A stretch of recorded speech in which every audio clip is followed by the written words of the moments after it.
நல்ல படம் பாருங்கன்னாலே ஒரு மாதிரி பார்க்குறான். அதாவது இந்த படம் பார்க்கவே கூடாதுங்கிற படத்தை தேடி பிடிச்சி பார்க்குறதுல முதன்மையானவர்கள் தமிழர்கள். நீங்கள் பார்த்தீங்கன்னா தெரியும், எந்த படம் நம்முடைய குழந்தைகளுக்கு காட்டக்கூடாதோ, எந்த படம் நம்மளுடைய மனத்தை சிதைக்குமோ, எந்த படம் நமக்கு அதாவது பின்னடைவாக இருக்குமோ, அப்படிப்பட்ட படங்களை ஊக்குவிப்பவர்கள் நம்முடைய தமிழர்கள் மாத்திரமல்ல, இந்த ஊடகமும் கூட. அதெல்லாம் தான் இப்போ இங்கே சிக்கலாக இருக்குது. ஒரு 4-5 நிறுவனங்களுக்காகவும் 4-5 நடிகர்களுக்காக மட்டுமே தமிழ் சினிமா இந்த துறை எங்கிக்கிட்டு இதுக்குள்ளிருந்து முடக்கறத்தான் என்ன செய்யணும்னு எனக்கு தெரியல. நாங்களாம் பேசிட்டு போயிடுவோம், அவ்வளோதான் செய்ய முடியும். இப்போலாம் படம் எடுக்கும்போதே பார்த்துடுறாங்கல்ல டிஜிட்டல் கேமராவில். அப்போ அந்த படத்தை எடுத்து அதை இங்கே பகுப்பு கூட்டத்தில் போட்டு அதை கொண்டு அதை பிறகுதான் அப்போ தான் என்ன இருக்குன்னே தெரியும். அப்படிப்பட்ட ஒரு இடம் இது. இங்கே எவ்வளோ பெரிய ஆளுமைகள், எவ்வளோ பெரிய சிந்தனையாளர்கள், எவ்வளோ பெரிய படைப்புகள்லாம் உருவாக்கணும் ஒரு இடம். கொலையை பார்த்து ரசிக்கிற அளவுக்கு நம்முடைய மக்களை கொண்டு வந்துட்டாங்க. எவன் 50 கொலை எடுக்கிறானோ அவனுக்கு தான் அதிக சம்பளம். யார் நடிக்கிறவனுக்கும் அவனுக்கு அதான் சம்பளம், அதை இயக்கிறவனுக்கும் அவ்வளோதான் சம்பளம். இது கொலைக்காரர்கள் கத்தி வச்சு கொலை பண்ணுறது மட்டும் இல்லை, அப்படிப்பட்ட காட்சி நடிக்கிறவனும் கொலைகாரன், அந்த படத்தை உருவாக்கணும் கொலைகாரன், அதை பார்க்குறவனும் கொலைகாரன். ரொம்ப வருத்தத்துக்குரியதுங்க அது. என்னன்னா சினிமா ஒரு கலை. அது ஒரு சினிமா ஒருத்தனை மாற்றிடும், அவன் வாழ்க்கையை புரட்டி போட்டுரும். ஆனால் அந்த கலையை வச்சுக்கிட்டு நம்ம என்ன செய்கிறோம்? ஜெயகாந்தன் சொல்கிற மாதிரி தான் நாஞ்சல் நடன்னு சொல்லுவார். ஒரு வாழை வச்சுக்கிட்டு நம்ம இது தாடி மழிச்சுக்கிட்டு இருக்கோம். அது போரிடக்கூடிய ஒரு வாழ் திரைப்பட கலை. அதை வச்சுக்கிட்டு மயிரை வழிச்சுக்கிட்டு இருக்கோம் நம்ம. இப்போ தமிழ்நாட்டில் அதிகமாக இருக்கிற கடை எதுன்னு நினைக்கிறீங்க? மருந்து கடையும் குடிக்கிற கடையும் தான். ஏன் இவ்வளோ கடை தேவைப்பட்டது? ஏன் அதுக்கு முன்னாடி இல்லை? நம்மளாம் நீட்டுக்காக போராடிக்கிட்டு இருக்கோம், நீட்டை ஒழிக்கணும்னு. மருந்து கடை வேணான்னு ஒழிக்கணும். நோய் இல்லாமல் இருக்கிறதுக்கு வழியை பாருங்கடான்னா, நோய் வந்த பிறகு அதை சரி பண்ணுற டாக்டர் உருவாக்குறதுக்கு போராடிக்கிட்டு இருக்கோம் நம்ம. நான் இப்போ அண்மையில் முழு ஐரோப்பிய நாடுகளுக்கும் அமெரிக்காவுக்கும் ஒரு 45 நாட்கள் போயிட்டு வந்தேன். எல்லாரையும் நான் சந்திக்கிறேன், எல்லாரையும் பார்க்குறேன். ஒரு சினிமாவை வெறும் ஒரு கொள்ளையடிக்கிற ஒரு தொழிலாக மட்டுமே வச்சுக்கிட்டு மக்கள் என்ன ஆனாலும் பரவாயில்லன்னு சிந்திச்சுட்டே இருக்கிற ஒரு கூட்டங்கள்லாம் இங்கே தமிழ்நாட்டில் தான் இருக்கு. அது பெரிய குற்றம் இல்லையா? அது மிகப்பெரிய குற்றம் இல்லையா? அது குழந்தைகள் அதை பார்க்குறாங்க, அதுதான் பெரிய கொடுமை. அது நம்மளாம் எதை பற்றியோ கவலைப்படுறோம். நமக்கு எல்லாருக்கும் குழந்தைகள் வரப்போகுது, நம்மளாம் பாதுகாப்பாக வாழறதா உணர்றோம். நம்மளாம் நடந்து போனால் ஒரு எறும்பு மிரிச்சிட்டா எடுத்து விட்டுட்டு போவோம். அப்படிப்பட்ட அந்த மனித மனம் இன்றைக்கு என்னவா இருக்கு? துடிச்சு சாவறான், கையை வெட்டுறான், தலையை வெட்டுறான், அதை வெட்டுறான், கை தட்டுறாங்க. இப்போ அந்த அளவுக்கு ஆக்குறது யார்? நம்ம கொஞ்சம் சிந்திக்க வேண்டிய கட்டம் அது. இதெல்லாம் யார் அரசியல்வாதி சொல்லி தருவாங்களா? சிந்திக்க சொல்லி ஒரு படைப்பு தான் செய்யும், ஒரு எழுத்து செய்யும், ஒரு திரைக்கலை செய்யும், ஒரு இசை செய்யும், அது ஒரு ஓவியம் செய்யும், ஒரு சிற்பம் செய்யும். கலைகள்னா என்னன்னு நமக்கு தெரியாத, அதான பிரச்சனை. இப்படிப்பட்ட நிகழ்வுகள் அரங்கேறது எதுக்காகனா படம் மக்களுக்கு தெரியணும். தெரியறது மாத்திரமில்லை, இந்த படம் எல்லாரும் பார்க்கணும், அதுக்காகத்தான். ஆனால் எல்லா படத்துக்குமே இப்படிப்பட்ட நிகழ்வுகள் நடக்குது. எல்லா படத்தையும் மக்கள் பார்க்கறதில்ல, கொண்டாடுறதில்லை. ஆனாலும் வீரபாபு போன்ற ஒரு மனிதர், மாமனிதர், அவர் இந்த திரைத்துறைக்குள்ளே வரணுமா அப்படிங்கிற நினைச்சல நான் ஒரு ஆள். காரணம், அவரை போன்ற ஆளுமைகள், ஒரு வல்லுனர் எந்த பல்கலைக்கழகத்தாலும் உருவாக்க முடியாதவர்கள், எந்த கல்வி திட்டத்தாலும் உருவாக்க முடியாதவர்கள். ஒவ்வொரு ஆண்டும் தமிழகத்தில் ஆயிரக்கணக்கான தமிழ் மரபு மருத்துவம், சித்த மருத்துவ மாணவர்கள், மருத்துவர்கள் தேர்ச்சி பெற்று வருகிறார்கள்.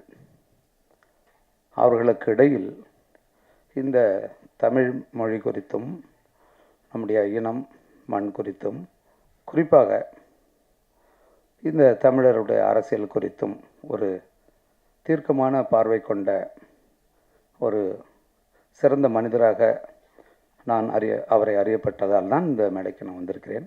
வீரபாபு இந்த கதையை என்கிட்ட சொன்னார் ஒரு நாள் காரில் பயணத்தின் போது.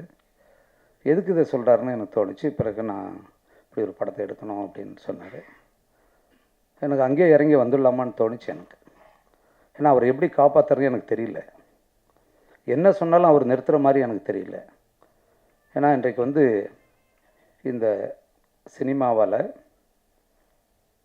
அதாவது இந்த திரைப்படக்கலை கண்டுபிடிக்கப்பட்டது ஒரு மக்களை மேன்மைப்படுத்துவதற்காக, முன்னேற்றுவதற்கான ஒரு கலையாகத்தான் கண்டுபிடிக்கப்பட்டது. ஆனால் அந்த கலை இன்று அப்படி இருக்கிறதா? அதுதான் கேள்வி. அதை கலையாக பார்த்தார்கள். இதை ஒரு வெறும் வணிகமாக, வியாபாரமாக பார்த்தவர்கள், அவர்களுடைய கையில் தான் இப்போது சிக்கிக்கிட்டு கிடக்குது. அதனால் அந்த கலையாக எடுக்கிறவங்களுக்கு இங்கே வேலை இல்லை. இவர் சிறந்த படங்களை நீங்கள் பாருங்கள் அப்படின்னு சொன்னாலே ஒரு மாதிரி பார்க்குறாங்க. அதுதான் அங்கே பிரச்சனை. நல்ல படம் பாருங்கன்னாலே கொஞ்சம் ஒரு மாதிரி பார்க்குறான். அதாவது இந்த படம் பார்க்கவே கூடாதுங்கிற படத்தை தேடி பிடிச்சி பார்க்குறதுல முதன்மையானவர்கள் தமிழர்கள். நீங்கள் பார்த்தீங்கன்னா தெரியும். எந்த படம் நம்முடைய குழந்தைகளுக்கு காட்டக்கூடாதோ, எந்த படம் நம்மளுடைய மனத்தை சிதைக்குமோ, எந்த படம் நமக்கு அதாவது பின்னடைவாக இருக்குமோ, அப்படிப்பட்ட படங்களை ஊக்குவிப்பவர்கள் நம்முடைய தமிழர்கள் மாத்திரமல்ல, இந்த ஊடகமும் கூட. அதெல்லாம் தான் இப்போ வந்து இங்கே வந்து சிக்கலாக இருக்குது. ஒரு 4-5 நிறுவனங்களுக்காகவும் 4-5 நடிகர்களுக்காக மட்டுமே தமிழ் சினிமா இந்த துறை எங்கிக்கிட்டு இருக்கு. இதுக்குள்ளேருந்து முடக்கறத்தான் என்ன செய்யணும்னு எனக்கு தெரியல. நாங்களாம் பேசிட்டு போயிடுவோம், அவ்வளோதான் செய்ய முடியும்.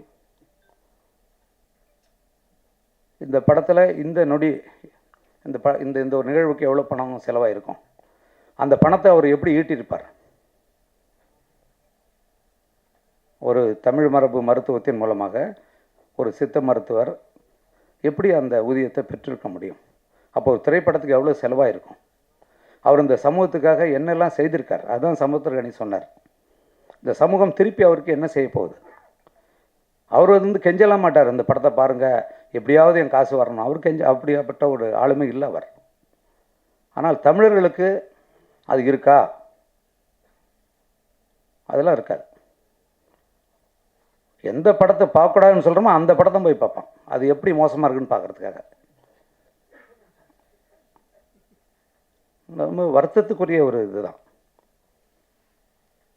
இந்த இந்த திரை மணி அண்ணங்கிட்ட சொல்லிட்டு இருந்தேன், தமிழறிவு மணி அண்ணங்கிட்ட. இந்த திரையில் தான் நான் எடுத்த முதல் காட்சி நான் வந்து பார்த்தேன். 1989ஆம் ஆண்டு என்னுடைய மலைச்சாரல்ங்கிற படத்தை.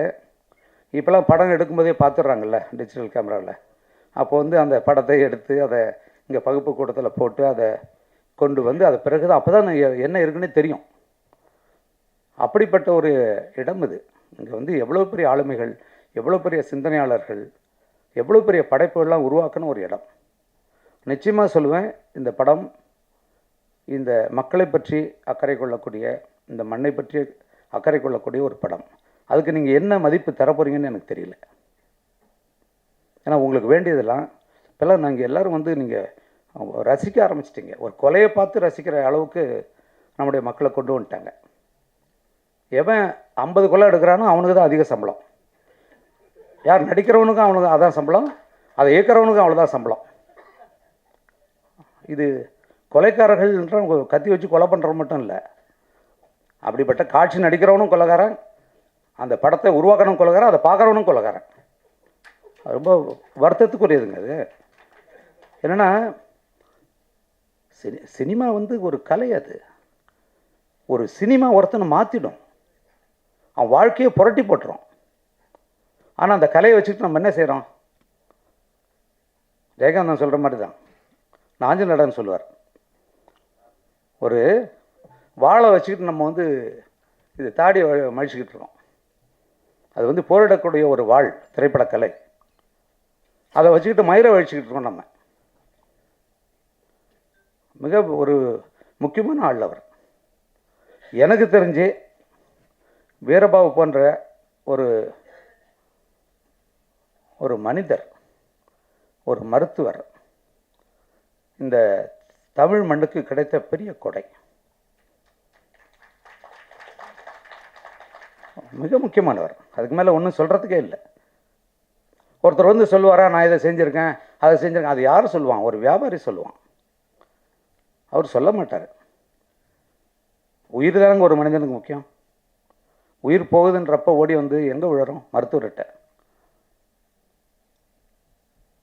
நான் என்னுடைய பத்திரக்கோட்டை கிராமத்தில் நான் இருக்கிறப்ப, நான் வந்து 75ஆம் ஆண்டு நான் சென்னைக்கு வந்தேன். அப்போ பார்த்திங்கன்னா நாங்கள் ஒன்று இப்போ பண்ருட்டிக்கு போவோம், இல்லை கடலூருக்கு போவோம், இல்லை பாண்டிச்சேரிக்கு போவோம் மருத்துவர்களை பார்க்கணுன்னா. இப்போ எங்கள் ஊர்லேயே வந்துச்சு எல்லாம். இப்போ தமிழ்நாட்டில் வந்து அதிகமாக இருக்கிற கடை எதுன்னு நினைக்கிறீங்க? மருந்து கடையும் குடிக்கிற கடையும் தான். ஏன் இவ்வளோ கடை தேவைப்பட்டது? ஏன் அதுக்கு முன்னாடி இல்லை? நம்மளாம் நீட்டுக்காக போராடிக்கிட்டு இருக்கோம், நீட்டை ஒழிக்கணும்னு. மருந்து கடை வேணான்னு ஒழிக்கணும். நோய் இல்லாமல் இருக்கிறதுக்கு வழியை பாருங்கடான்னா, நோய் வந்த பிறகு அதை சரி பண்ணுற டாக்டர் உருவாக்குறதுக்கு போராடிக்கிட்டு இருக்கோம். நம்ம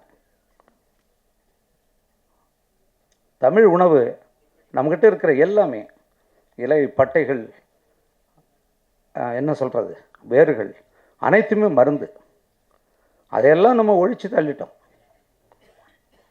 அயோத்தியாசர் பேரால் ஒரு சித்த மருத்துவ ஒரு 700 கோடியில் தாம்பரத்தில் வந்த பிறகு தான் இது வந்து இந்தியாவுக்கே தெரிய வந்தது. அதன் பிறகு தான் அதுக்கான அங்கீகாரமே வந்துச்சு. ஒரு பெரிய ஆள், எனக்கு வந்து அவரை அறிமுகப்படுத்தின சைதத்துறை சைமன்னா நான் மறக்கவே மாட்டேன். அவரு ஒரு முக்கியமான ஒருத்தர். எதுக்காக சொல்ல வரேன்னா, இந்த இடத்துல நிறைய பேர் தமிழ் மக்களுடைய பணத்தை பிடுங்கிறதுக்காக மட்டுமே படம் எடுக்க வந்திருப்பாங்க. அவர் வந்திருக்கிறது வந்து வேறு காரியம். அவர் பெரிய காரியத்தை பண்ணியிருக்கார். அதில் நிறை குறைகள் இருக்கலாம். மருத்துவத்தில் அவர் சிறப்பாக செய்ய முடியும். ஆனால் அவர் கையில் இருக்கிற அந்த கருத்தை என் மக்கள்கிட்ட கொண்டு போய் சேர்க்கணுங்கிற ஆதங்கத்தில் ஒரு திரைக்கலையை படைச்சிருக்கார். அதனுடைய குறைகளை நம்ம ஏற்றுக்கிட்டு அதை எடுத்துக்கணுங்கிறத நான் என்னுடைய மக்கள்கிட்ட வைக்கிற வேண்டுகோளாக நான் கருதுகிறேன். தயவு செஞ்சு இதை நீங்கள் பாருங்கள். உலகத்தில் எங்கேயுமே ஒரு திரைப்படத்துக்குள்ள வாழ்க்கையை தொலைத்தவர்கள் இல்லவே இல்லை. திரைப்படங்களை கண்டுபிடிக்கப்பட்ட நாடு வந்து ஃப்ரான்ஸு. நீங்கள் அங்கே போய் பாருங்கள், அங்கே சினிமாவை எப்படி பார்க்குறான்னு. நான் இப்போ அண்மையில் முழு ஐரோப்பிய நாடுகளுக்கும் அமெரிக்காவுக்கும் ஒரு 45 நாட்கள் போயிட்டு வந்தேன். எல்லாரையும் நான் சந்திக்கிறேன், எல்லாரையும் பார்க்குறேன். ஒரு சினிமாவை வெறும் ஒரு கொள்ளையடிக்கிற ஒரு தொழிலாக மட்டுமே வச்சுக்கிட்டு மக்கள் என்ன ஆனாலும் பரவாயில்லன்னு சிந்திச்சுட்டே இருக்கிற ஒரு கூட்டங்கள்னா அங்கே தமிழ்நாட்டில் தான் இருக்குது. அது பெரிய குற்றம் இல்லையா? அது மிகப்பெரிய குற்றம் இல்லையா? அது குழந்தைகள் அதை பார்க்குறாங்க, அதுதான் பெரிய கொடுமை. அது நம்மளாம் எதை பற்றியோ கவலைப்படுறோம். நமக்கு எல்லாருக்கும் குழந்தைகள் வரப்போகுது, நம்மளாம் பாதுகாப்பாக வாழறதா உணர்கிறோம். நம்மளாம் ஒரு நடந்து போனால் ஒரு எறும்பு மிரிச்சிட்டா எடுத்து விட்டுட்டு போவோம். அப்படிப்பட்ட அந்த மனித மனம் இன்றைக்கு என்னவா இருக்கு?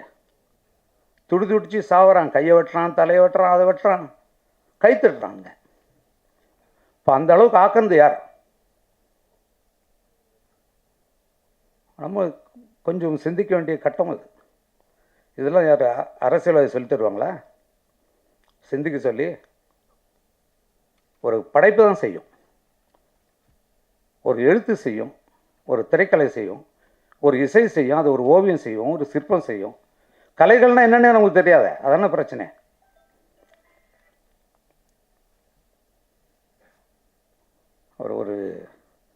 அவருடைய என்ன அவருடைய காரில் தான் வந்தேன். வீட்டுக்கு வந்தார். எனக்கு உடம்பு முடியல, எனக்கு 2 நாளாக உடம்பு முடியல. வந்தார். அண்ணா நீங்கள் கட்டாயம் வந்தாகணுன்னாரு. என்னால் குளிக்கூட முடியல. இல்லைண்ணா நீங்கள் எதுவுமே முக்கியம், நீங்கள் என் கூட வாங்க அப்படின்னார். அது அவருடைய மனசு எனக்கு தெரியும். ஏன்னா இன்றைக்கி தொடங்கியிருக்கார். வெளியீடு ஜனவரி 25ன்னு போட்டிருக்கார். எங்கேயோ ஒரு திரையரங்கில் ஒரு காலை காட்சி போடுவாங்க. நம்ம வீரபாபு ஐயா படம் எடுத்திருக்காரு, இதை பார்க்கலான்னு நம்ம போவோம். இல்லைங்க உங்கள் காட்சி இல்லைங்க, வேறு படத்தை போட்டாச்சுங்கன்னு சொல்லுவாங்க. அப்புறம் இதுதான் நடக்குது, இதுதான் நடந்துக்கிட்டே இருக்குது. நீங்கள் வெறும் பெரிய நடிகர்கள் படத்தை மட்டும்னா பெரிய நடிகர்கள் படத்தை மட்டும் காட்டுங்க, அத்தனை நாள் மூடி வைங்க தேட்டரை. அப்போ என்ன நடக்கும், எப்படி நடக்கும் திரையரங்கம்? அதெல்லாம் இப்போ இல்லை, எங்கேயுமே. படம் எடுத்த என் படம் எங்கே ஓடுதுன்னு எனக்கே தெரியாது, எந்த காட்சி ஓடுது என்ன எதுவுமே தெரியாது. இந்த ஒரு கணினி உலகத்தில் அப்படி ஒரு மர்மமாக இதை நடத்திக்கிட்டு இருக்காங்க. இதுக்குள்ளே வரார். எவ்வளோ செலவாயிருக்கும் இது வீரபாபு? குறைச்சி சொல்கிறார். 2 கோடிலாம் படம் எடுக்க முடியாது, 3 கோடியாக ஆயிருக்கும். அந்த 3 கோடியை இந்த மனிதன் எப்படி அந்த வருவாய் எப்படி ஈட்டியிருப்பார்?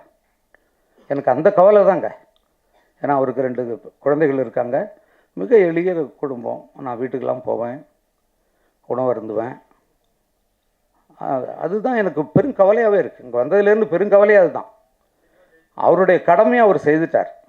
அவருக்கு திருப்பி தர வேண்டியது தமிழருடைய கடமை. நன்றி.